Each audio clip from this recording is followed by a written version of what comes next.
Well, the good news is, Rube, we did not melt today. It was steamy out there. It was by far the hottest day of the summer, or hottest day of practice. Practice ended. We were talking to Jack Stoll, the tight end, and he took one look at me and looked at my shirt. And I did change my shirt after practice and said, "Man, you look sweatier than I am." That's not a good feeling No. when the players are like, "Ooh, you all right?" Yeah. But I'll tell you what, they for a day where they practiced for just under 2 hours, and it was in the low 90s by the time it ended, high 80s, mid 80s when it started. They got through it pretty well. Yeah, guys looked okay after too. I mean, and they did make a point for hydration breaks during this practice. Normally they'll take a break and everyone's kind of supposed to get a drink then, but you could hear the coaches saying water break, hydration break, hydrate now, as opposed to do whatever you want. You'll be all right. It was hot out there. And they moved up practice an hour for that reason. Yeah. 9 o'clock instead of 10 o'clock. And I guess a lot of old timers think they're soft for doing that kind of stuff. But it's just smart. It's being smart. You're not out there in the worst of the heat, but I tell you what, you're still getting challenged. I mean, 92 is no joke. And the water stuff, it's all about keeping them healthy. I mean, it doesn't make sense to get guys sick or get guys dehydrated just to prove you're a man or something. I don't know. The old days, that's what they did, but they got their work in. It was very hot. They took care of them. They checked their hydration levels. They keep them plied with water. There's water everywhere on the field, and they got pretty good work today. Yeah, they did. And we'll talk about all that. This is the Eagle Eye Podcast with Reuben Frank. I'm Dave Zangaro. We'll get into the observations. We'll talk about some of the media availabilities from after it. But before we get to that, we have some exciting stuff to talk about. If you're going to the open practice at the link on Sunday, 7 o'clock practice is the start time. If you're going to that, or if you're on the fence about it, tickets are still on sale. I think they're $10. All proceeds go to the Eagles Autism Foundation. Reuben and I will be there, and we'll be hanging out before the practice starts at around 5:30 in the Pepsi Plaza. So we always have listeners see us out and about or at practice, and it's sometimes it's one here, two there. We want to see a bunch of you guys. We'll have some time to chat before that practice. It'll be fun. Yeah, and that's the Pepsi Plaza. Pepsi Plaza. That's the old Head House Plaza. Mm-hmm. It's now the Pepsi Plaza. It's on I guess it would be the north end of the stadium, where we do the WIP pregame show and all that stuff. Once saw the Gym Blossoms play in that very plaza. Oh, that's cool. Yeah, 2004 Super Bowl season. There was an Eagles pep rally, and the Gym Blossoms played. It was great. Cool. Yeah. All right. Well, we have two practices to talk about before that public practice, today's and then Saturday's. So you want to get into some of the observations from today? Now, first off, we have to start this by saying I was not late for practice today. We're late. I was not late. Rube texted me 35 minutes, 40 minutes before practice starts. It was 8:25. Still 35 minutes before the start of practice. You like to be on the field half an hour. I do and I hit a little bit of traffic today that I guess it was because it was earlier. There was more than I was hit traffic. expecting. I was there. Well, I still made it to practice, and I still I didn't care that you were late. I was worried about you. Yeah. Well, I don't know what that says about me. That 35 minutes before I have to be at this place, you're already ready to have the search team. I mean, to be on the field by 9. I mean, you have to be in the media house by 8:50. Yeah, it was 8:30. So, we sent out a search and rescue team. I arrived around 8:40. Walked right to the field. Had plenty of time. Yeah, and you got to understand, Dave. It's a miracle if I like to be early for everything. Mm-hmm. If I'm there before Dave, I get worried. I get worried about you. Yeah, no, so. It was a funny text to get. And everyone came in and saw your desk empty. He was like, "Is Dave okay?" EJ was like, I was like, "Where's Dave?" I think he's okay. Oh, that's funny. All right. Anyway, let's get into the practice obs. We'll start with housekeeping like we always do. A longer injury list today. It's getting long. And look, this is what happens. There's attrition in training camp. The return guys on the injury list, Grant Calcaterra has that hamstring. He's missed a couple of days now. Mac McCain as well. Greg Ward as well. The new guys on the injury report, both Jordan Mailata and Andre Dillard with concussions. They both suffered concussions on Tuesday when the Eagles last practiced. And then Devontae Smith with a groin injury also missed practice. Doesn't sound serious. Sounds like he was just a little sore, kind of precautionary. For the two left tackles, I mean, they're in the protocol. It's the same as during the regular season, so they're going to miss some time. There's no way to predict how long. Just you hope they're okay. Calcaterra, that's important time. He's missed 3 practices now, 3 full practices for a rookie. Got off to a good start, but he's got to get healthy. And then 2 guys left practice. It was Deion Kane, the receiver, who's been pretty good. He shows up. He's kind of like the best of that second group so far has been. And J-Jaw, who's now playing tight end, they both left right at the same time, and they went into the medical tent. We don't know if it was related to the heat or if they were injured. They both were. They weren't limping or anything like that, so they both looked. It was either upper body or dehydrated or something like that. Yeah, we'll find out. It is a shame that Mailata and Dillard suffered concussions at the same time. Now you're left with. Now you have to watch LaRaven Clark try to play, and it wasn't great. It was not pretty. Yeah, at least he's a veteran, but man, like. Not that you want anyone to get a concussion, but if Dillard was at least able to be out there, you get to see Andre Dillard a little bit more against the first team because he's looked pretty solid this camp. He has. He's had a good summer. You haven't heard his name once, which is a good thing. Yeah, he just looks like a football player. He's been good. And yeah, it's a shame. And LaRaven was not very good. I think the theme for today was that the defense dominated the offense, and I don't think having LaRaven Clark at left tackle helped. Yeah, it didn't help. The one good bit of injury news, Zach Pascal returned. I mean, but think about this. You're Zach Pascal. You've had this awful bout with food poisoning, and your first day back as a participant in practice, it's the hottest day of the summer, the longest practice of the summer. Yeah, no, I got a chance to talk to him afterwards. He said it actually felt good to get out there and sweat, and he said he felt fine. He said he's still a little weak. They actually have a protocol to bring him back. He was limited today. He said he would be limited. When's the next practice? Saturday, and expects to be full go Sunday. But I'll be writing a story about him. He went through hell. I just can't believe what he went through. And he said he never had food poisoning before this year, and he's had it twice now, and both times it's been really bad. He was in the hospital for 3 days. Jeez. And just does he know what did it? He doesn't know. He said it might have been the fish. Did you have the fish? No, he doesn't. He doesn't know. I think he just probably didn't want to say, but he's doing better, and it was good to see him out there. And he said, I guess you can rule out anything from the Novacare complex because no one else got it. Right, exactly. And I said that to him, and he said, no, it wasn't here. Don Smolensky the team president was telling me today he had it in the spring. Ooh. And he told me where he got it, and I'm not going to say because they might be a sponsor at some point, but it's a place that I will never go to again. Was it Arby's? That's a good guess. No, just because I hate Arby's. Oh, really? Yeah, not a big fan. Okay, there goes that sponsorship opportunity. I don't want them. How about that? Don't want them. Well, there was an Arby's by our old office in Willingboro, Burlington County Times office. Yeah. That's when I started drinking iced tea. Was at Arby's. Never drank it. They have good curly fries. Aside from that, yeah. No. Anyway, it's good to see Zach out there. He said, I asked him if he feels like he's going to be behind. He said, no, I know he played in Indy, obviously. Yeah. He said, I just missed being out there with my teammates. They said it's really hard. You were the new team. Mm-hmm. You want to connect. I wonder where he heard that from. Probably heard it for years. He said, you want to be out there with your teammates, and he really missed it. He was happy to be back. Yeah, and he had a hoodie on also. I noticed that. Yeah, no, that's good. He's back, and I'm curious to see once he gets back full go, assuming Devontae's not back by Sunday, right? What they'll do with the first team, because Jalen Reagor's getting those reps right now in place of Devontae. I'm curious about that. Will they throw him in there with the first team, or will it still be or Jalen Reagor? Yeah, it's a good question. Yeah. I'm going to guess it's going to be Reagor. Okay. Yeah. Okay. That's my guess. Yeah. Interesting. Anyway, and let's talk about the overall theme of this practice. And for me, it wasn't that the offense struggled; they did.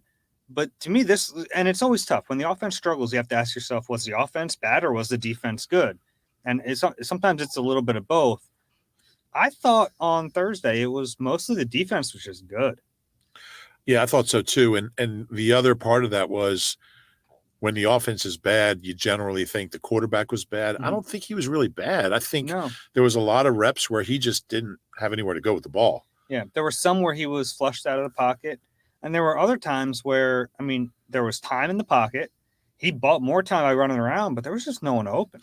Yeah. So, but it's good A lot work. of like coverage sacks Yeah, I thought in so. this practice. I thought so. I thought the defense was really locked in. I mean, they have been most of camp, but they had a really good day.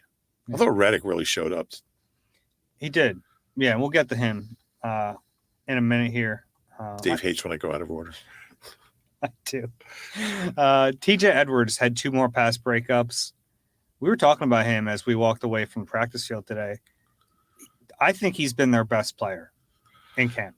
Yeah, and I said the other day he's their best linebacker, and you took it one step further, and you just might be right. I mean, he's just so solid. And I mean, every day making plays. He really does. Every single day. He's never out of position.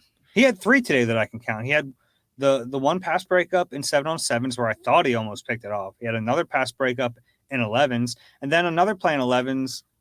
Noah Tagoa caught a ball in front of him, and he tossed him like a rag doll. He did. I kind of felt bad for Noah at that point. I was really conflicted in that moment. He's really solid. I think you know what he does. Like the big knock on him, I guess why he was undrafted was he didn't have any speed. He's not 4.78. But I think he makes up for that by being so smart that he's in the right place. Yeah. And he's physical and he's intelligent. He's instinctive. And I think those instincts get unlocked even more once he knows the defense as well as he knows it now. Yeah. Yeah, there's no doubt about it. He's a real leader. You can see that. Guys really respect him. Even non-linebackers talk about, what TJ says and the way TJ is. So I think everyone has a lot of respect for him. And he's a guy who came in, again, undrafted, unknown, Wisconsin, and has really carved out a nice niche. I think I don't remember if I said this on a podcast or just walking up to the media house with you, but I went from thinking that he was going to be like a situational guy this year, mainly a special teamer, with the linebackers they brought in, the off-ball backers they brought in. Now I'm thinking he's going to play a lot. I mean, he's really good, and he might get more snaps than any other linebacker. Very possible. Yeah. He doesn't look like a liability in coverage. No, he's gotten so much better. Remember when he got here, he couldn't cover anything. And he's just gotten better in every phase of the game. He's a good player now, and I would play him. I'd keep him on the field. Yeah, and I think they will. I don't think they're going to have a choice. Yeah. Yeah. All right. One-on-ones, I watched receivers and DBs. Did you watch this today? I watched some of it. I was over with the linemen as much as I could. Okay. Well, okay. So the first thing that kind of stuck out to me was Britton Covey. Yeah. Had a really nice rep against Josiah Scott. Avonte Maddox, man. So these one-on-one drills are really kind of slanted toward the receivers. Right. But, and especially inside. Like, people don't realize when you're inside like that and the receiver can break either way, you can't use the sideline. It can be really tough to stick someone one-on-one. And he was all over Quez on 2 reps. Avonte's had a good summer. We don't really talk about him. Yeah. Yeah, he's been good. Very good. Yeah, that was I think I saw some of that. Yeah. And I love the concept of Quez in the slot. I'd like to see him outside too, but he's got a real feel for it, and that's good work. I mean, Avonte can run. So that's a good matchup. Yeah, Avonte's he was like a 4.39 guy. He's a quick guy. Yeah. Yeah. Rager had a nice rep against James Bradbury. He had a couple nice reps against Bradbury. Mm-hmm. He had the one that he caught, and then he had one that he beat. He had him beat in the corner of the end zone. Ran out of space. Yeah, he ran out of space, but he got some room on him. Yeah. I like the rep from Kerry Vincent Jr. against Quez Watkins. It was a smart play. Watkins skied for the ball, and he was like in the end zone against the sideline. And instead of trying to defend it, Kerry Vincent just pushed him out of bounds. That's a smart play. Yeah, I didn't see that rep, but I'm not sure you can get away with that in a game. What do you mean? Well, I mean, it was after he caught it. Oh, okay. I'm sorry. All right. Yeah, well, yeah. No, the old rule is that it's where you would have come down, but but that's not the rule. That's not the rule anymore. Yeah. So he basically. I thought you were saying he did that before the ball got there. No. He wasn't Tay Gowan. This was. How quickly you've moved on. Tay Gowan had another defensive pass interference today. Oh, did he? Yeah. I'm getting on to your next rep. That high tower catch was really nice. It was really nice. He went up against Tay, and look, Gowan, as much as he's had these DPIs that have bothered me, he is a physical player, and he's not easy to win. And he's tall too. He's 6'1", so he's longer than a lot of these other corners they have. So catching a fade against him in the end zone isn't easy. Hightower made a heck of a play on this ball. He really did. It was in the right corner of the end zone. It was right in front of where I happened to be standing at that time, and he looked really good on that play. He looked big and strong and under control. I mean, this is his third year now. Yeah. It's kind of interesting he's still here. Yeah, hung around the practice squad last year. Yeah, he's not a bad player. It was he wasn't ready for a role when they gave him a role in his rookie season. It's weird though. I mean, because he played a lot. And there he was hurting them. Yeah. Well, he had those 2 big catches. He seemed like every time they threw the ball to him, bad things happened. Yeah. And I don't think it was all his fault, but some of it was. I think there were plays where he didn't come back strong enough to the football and he didn't fight for it the way they needed him to. Yeah. So seeing him win a rep like that made you feel pretty good. He still has to come back to the balls when it's not in the end zone, when he's not leaping up for it. Yeah. It was probably the best rep I've ever seen him take. That wasn't just a 9 route. Yeah. Yeah. That's the encouraging thing. Yep. Okay. A.J. Brown, as much as the offense struggled on Thursday, I thought he had a nice day again. He's just he has a feel for how to use that big catch radius and come back to the football. They were playing him in the slot a little bit in this practice. You talked about wanting to see Quez outside. That's the way it'll happen is they'll give A.J. Brown some reps inside and toss Quez outside and let him use the speed on the track out there and let A.J. work inside, which is, if you're A.J. Brown going against corners that are Avonte Maddox size, there's going to be an advantage. Yeah. I think one area that Jalen's really improved is that slant. I think he's thrown it with some more anticipation. Got to be on time. Yeah, they've done that. You have it 3 days in a row that they've hit one of those. I think he's hit that fairly consistently throughout camp, and that's such a great way to get A.J. Brown the ball with a high percentage, low-risk pass that he can explode and get another 10, 12, 15 yards after the catch. And it's such a timing play. It's such a rhythm play. And they work it a lot, and it's just such a potential weapon. It's fun to see them. And they seem to be clicking on that. Yeah. And there was another play where Jalen Hurts threw it behind him, but it was like it had to be behind him because he couldn't lead him on this. It was too crowded. So if you were to just watch it and not see what the defense was doing, you think it was a bad throw by Jalen, but it wasn't. It was where it needed to be. And A.J. Brown did a great job of kind of contorting his body, going back for it while the route was going on. It's tough to stop basically and go the other way when you got a head full of steam going downfield, but it was a nice play. It was a nice pickup, probably a 8-9 yard pickup. I like that. Yep. Okay. It's good stuff. So I'm glad that you watched O-line, D-line today, because I was mostly watching the 7-on-7s because they happened at the same time. And they were on fields next to each other, so I would kind of peek over between plays to watch the one. It's hard to do that. You kind of like – you don't want to – sometimes you end up watching nothing. Right. So I mostly said I'm going to watch 7-on-7. I have a hard enough time focusing on one thing. But I figure so it takes a little longer for plays to get in, so I can watch a rep in between if it fits. So I saw a few of them, and then I'll let you fill in the rest. Jordan Davis got a win against Jason Kelce today. I don't know if you saw that. Yes. Yeah. And Kelce, you could tell he was on his heels ready for the bull rush, and it looked like Davis sidestepped him. It looked like the same move he used against Jack Anderson the other day, and it got a reaction from the team. Yeah, he's gonna be a problem. Yeah. He's farther along than I expected. He's gone from being a guy I thought might be a 20 snap a game guy, and again, I don't want to get ahead of myself, but based on the first week of this, I really see him having a bigger role. I mean, he's so powerful and he's so quick. And The thing is, like, everyone has to get ready for the bull rush. You have to prepare for it. And then if he hits it with something else, you're off balance. yeah, and he seems to have a really good sense of that, which is unusual for any young guy. He's fun to watch in those drills. You can see everybody, all eyes are on him. And I think he's a little more seasoned as a pass rusher than people gave him credit for. Certainly than I gave him credit for. Just based on what I heard and what I read. It'd be interesting to see how much he's used in those situations. But anytime he lines up for a one-on-one, like, it's just like everybody's looking. Yeah, I'll give you 2 more reps that I noticed, and I'll let you fill in the blanks. Brandon Graham had a bull rush against Jack Driscoll, and these two end up going against each other quite a bit.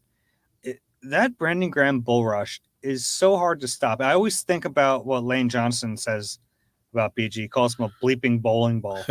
It's so accurate because he comes in with such a low center of gravity, and he's so strong, it's almost impossible to get under him. He's like a cartoon character or something. There's something about him. Yeah. Here's a guy in his 13th year, who, I mean, he's basically running with the second team in team drills. There's no first or second team in one-on-ones, but gives it everything, every rep, everything he's got. Just working so hard to get better. And man, I give him so much credit for that. And he really brings it in the one-on-one drills. And I think Driscoll's pretty good. I think they have some good work together, but BG's always putting everything he's got into those. And then the last rep I want to talk about was Milton Williams. And I think it was Josh Sills. I didn't get the number. I think it was Josh Sills, but it was like a little rip move from Milton, who's kind of been the forgotten guy on that line, but he's a solid player. And he's back from that little elbow injury that he only missed 1 day. Yeah. My biggest takeaway from one-on-ones today was Cam Jurgens and just how powerful he is. He's not just like, you kind of think of him as just a smaller, like just kind of a Kelce-esque leverage, quickness, athleticism. He is strong. I mean, he is a strong dude. And I bet you he'd be strong even if he didn't work out. I bet it's just like cattle rancher strength. One of them, yeah. Yeah, I think everybody moving bales of hay. Everybody from Nebraska. Yeah. Did he grow up on a farm, or are you just saying that? No, he's a cattle rancher. Oh, is he? Yeah, he has. I guess all I knew the beef that. jerky. Yeah. Which, by the way, I want to buy. If I buy some beef jerky, can we have a taste test? Yeah, we'll do that on Eagle Eye. All right. Yeah. No, we won't. No. No. If we have a taste test, I can expense it. All right, we'll have a taste test. But yeah, he's fun to watch. He's really, really advanced in those drills. Just a strong guy. Actually, you mentioned Jack Anderson. He had a couple really good reps today. They like Jack Anderson. Yeah, he's one of those players who, if he makes a team, everyone's going to go, where'd that come from? But I don't think it would be that surprising. And I want to mention one guy. I don't think we've mentioned him on the pod this summer. Marvin Wilson. Big old dude. He is, and he's had a weird few years. Was he Florida State? Florida State. He was once thought to be like a first-round pick. If he came out after his junior year and he went back and he had a bad year and hurt his draft stock, I think there was issues between him and the coach, and he got went undrafted. He was in Cleveland. And Cleveland paid him a ton of money. Paid him a lot of money. It was like $300K. It was like $300,000 guaranteed. They gave him Carson Strong money. They did, and then the Eagles were able to lure him to Philly. Yeah, they cut him. Browns cut him. I guess they were going to put him on the practice. They wanted to put him on the practice squad. See, that sucks. You put in the $300,000 to get him, and then you cut him to put him on the practice squad, and you lose him. It's like if you're a company and you put someone through college, and then they take a job somewhere else. And you go, what the heck? Yeah, but he is a big, strong guy. You can see why at one point he was pretty highly regarded. I was actually hoping to talk to him illegally after practice. But he had some really, really good reps. Kind of a logjam there. Yeah. You're 4 deep that we know are going to make the roster. Right. Then Marlon Tuipulotu's having a decent camp too. Yeah, I think Marvin's ahead of him. I think he's better than him. We'll see. He might be better than him, but he's not ahead of him in the pecking order. Well, in the pecking order, yeah. I would certainly keep Mar. I mean, Tuipulotu is a draft pick, so maybe he'll get. Well, we'll see. But he's an impressive kid, and he's huge. Mm-hmm. What do they list him at? Like 550. 550. I'd take the under. 305 ish. 6'4", 305. Like a poor man's Jordan Davis. But yeah, he's and he was on the practice squad. Like he was around last year, right? All year on the practice squad. So we didn't see him in training camp. He was in training camp with the Browns, so we haven't seen him practice. You're gonna write that big return to Cleveland story? Oh, it's gonna be emotional for all of us. Going back to Berea. Is it Berea or Berea? Berea. Yeah. I always thought it was Berea. Baldwin Wallace. Every town in Ohio has a college. It's crazy. It's weird. There's like 500. Every little town has a college, like Mount Union and Oberlin and Tiffin and like Ohio Wesleyan and Denison and Marietta, Otterbein, Baldwin Wallace, Marietta. It's just this is the rest of the podcast. Yeah, I'm just going to list colleges in Ohio. Bowling Green, Capital. Yeah, there's a lot of them. Finley. But yeah, so he's an interesting guy, and yeah, I don't think there's a spot for him, but a strong, powerful, big, huge guy who had some really good reps in one-on-ones. Okay. All right, let's talk about. Before we get to it, Josiah Scott. I noticed him playing safety a little bit. Really? On Thursday, second team safety next to Kayvon Wallace, which is a little curious. He's a smaller guy. He's like 5'9", 185. Thought of as a nickel-only defender. But if he can offer them a little more versatility, he gives you good play on special teams. He was a gunner by the end of last season. Not crazy to think he could lock up a roster spot. No, it's not. They want versatility. And they clearly are looking for that right combination of safety. And that's one position where, he's like Avante size. And Avante's played safety. Right. But that's the one position where there's like a lot of question marks. So that is interesting. Mm-hmm. Yeah. You mentioned Hassan Reddick earlier. Let's talk about him. I agree with you. He had a good day today. And he was good in pass rush, but the one play I highlighted was the toss play to Miles Sanders and watching Reddick track him down for what would have been 7-yard loss. I mean, I was on the far side of the field, so I couldn't see the depth, but it would have been a TFL. Yeah. Oh, big TFL. Yeah. I was on that side as well. It happened on a side where we're not allowed to be.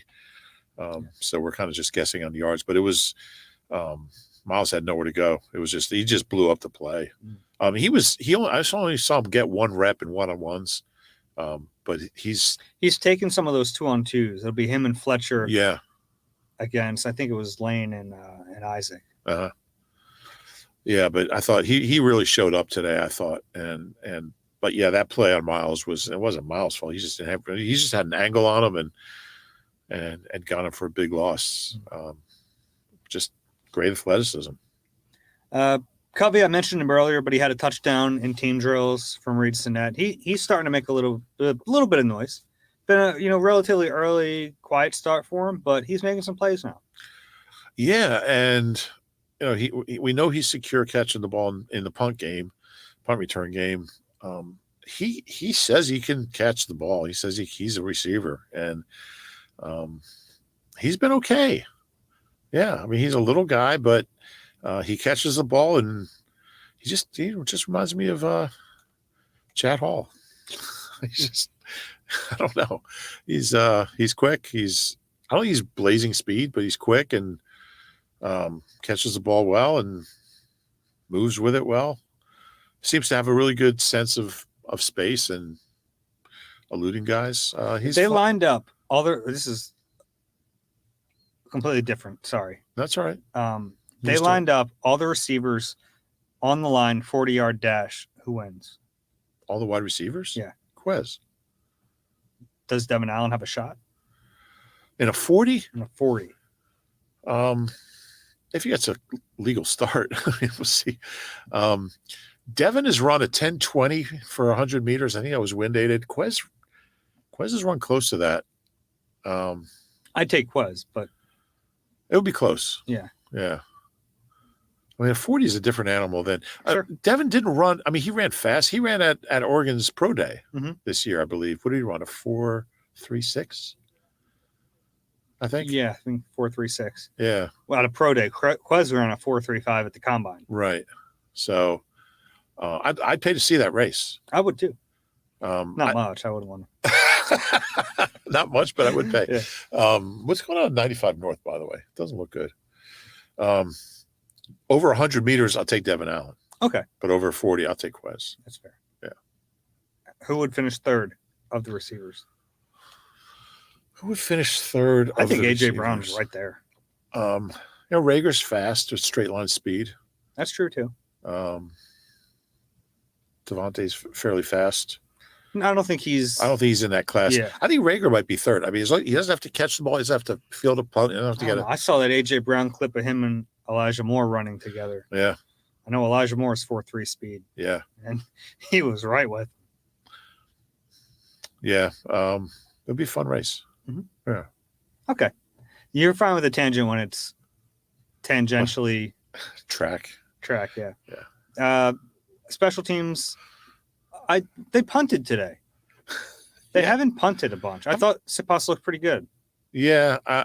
I thought I was watching. I was like, is this the first time they've done it? Maybe. I mean, they might go over to the stadium once in a while. Possibly. But like in practice punting, like a lot of times they'll use just the jugs machine. Yeah. But they had live balls off the foot today. You tracked his hang times? Yeah. Oh my God. Dave. You tracked his hang. How did you get it to hundreds? You have a stopwatch? The phone. Yeah. I'm not sure how accurate okay. You want to share those numbers? No, you guys can read the hang time numbers, but they were consistently about where you want them to be. Yeah, I guess you want to be in the 4.5 range. That's pretty good. Yeah. I mean, we know he has a strong leg. He was just and awful. These were they were working on they weren't angle punts, but they were inside the 10 punts. Yeah. So you're trying to get them high. So I thought a good hang time on them. Yeah. And who was returning? It was Quez, Covey. Yeah, Quez, Covey, Rager, Gainwell. The Gainwell thing's interesting because he hasn't been a punt returner. He returned kicks last year, but didn't return punts. So I don't know if he'll be a punt returner during the season because he'll have a decent role on offense. Let me ask you an unrelated question. ESPN and I were talking about this. If give a prediction for percentage of touches for all the running backs, for the 3 running backs in the rotation, like what percentage of all the running back touches will Miles, Boston, and Gainwell get? It's good. Because Miles will be in the lead. Yeah, but with I'd go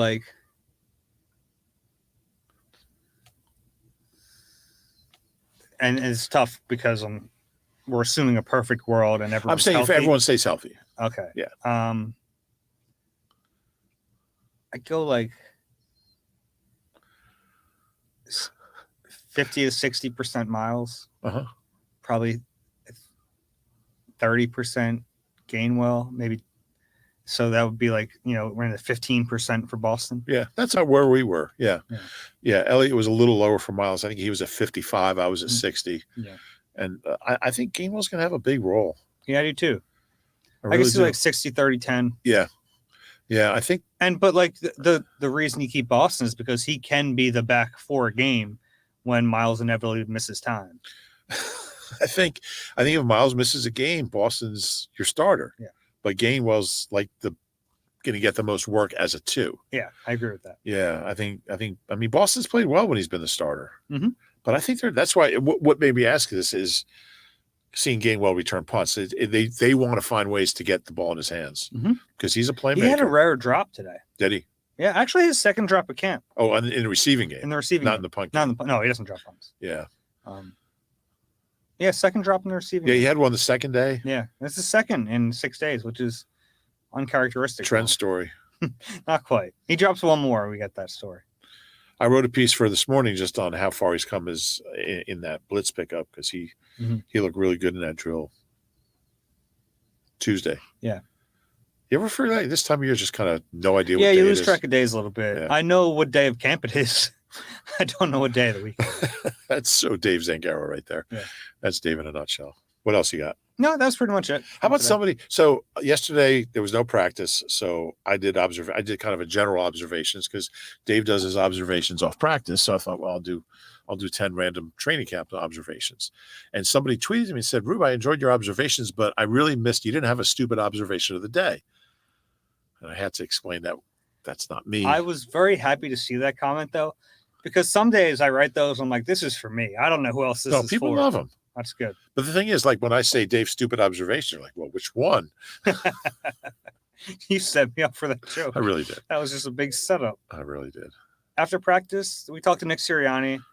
I didn't think there was a ton of the information out of it. Not a lot there. Had his kids with him, sitting on his lap. 2 kids, all young. I mean, there's probably some days where he's like, I got a long day today, honey. Good luck. I'm going to sleep in the office tonight. How about Nick saying that he does his own laundry? That was interesting, I thought. But anyway, he talked about how much he likes the fact that they got to practice in the heat.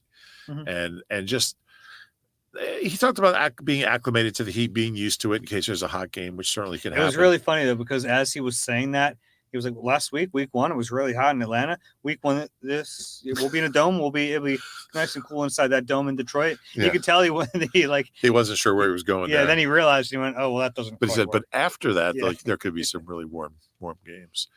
Because Atlanta, the roof was open. How about? Do you remember we asked Doug about it once, Doug Peterson about it, and he was like, well, week 3 when we're in Kansas City, it's going to be really hot, and we all kind of chuckled. We're like, what the heck's he talking about? It's not gonna be that hot week 3.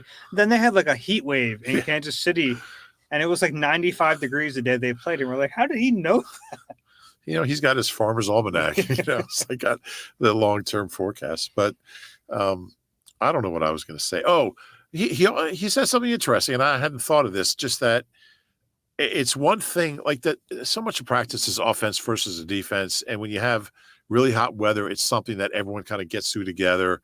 He's big on connecting, as you guys all know. Is he? Yeah, he is. And, it's kind of, it's you against the elements. Yeah. And it's something they can all kind of get through together and push through.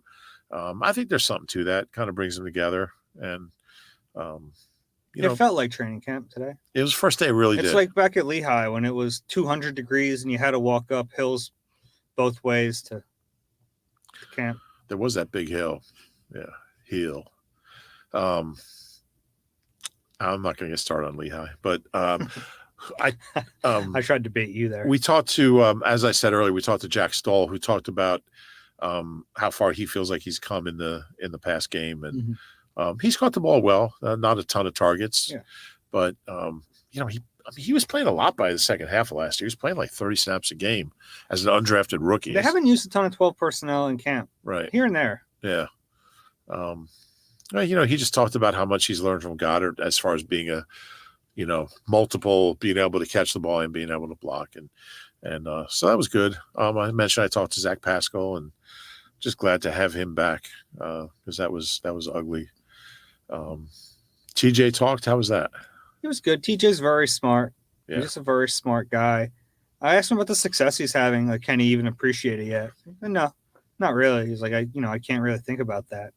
I have to keep making plays every day. He's like, it feels nice to make plays, but I tried to get him to admit how good of a camp he's having, and he wouldn't do it, which I think kind of speaks to his character as it's just a boring leader. He's boring by design, if that makes sense. Yeah, I believe that.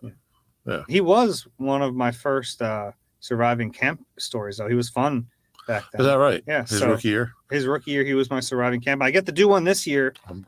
Finally. With Kyron Johnson. So get ready for that. I chatted with Kyron a little bit.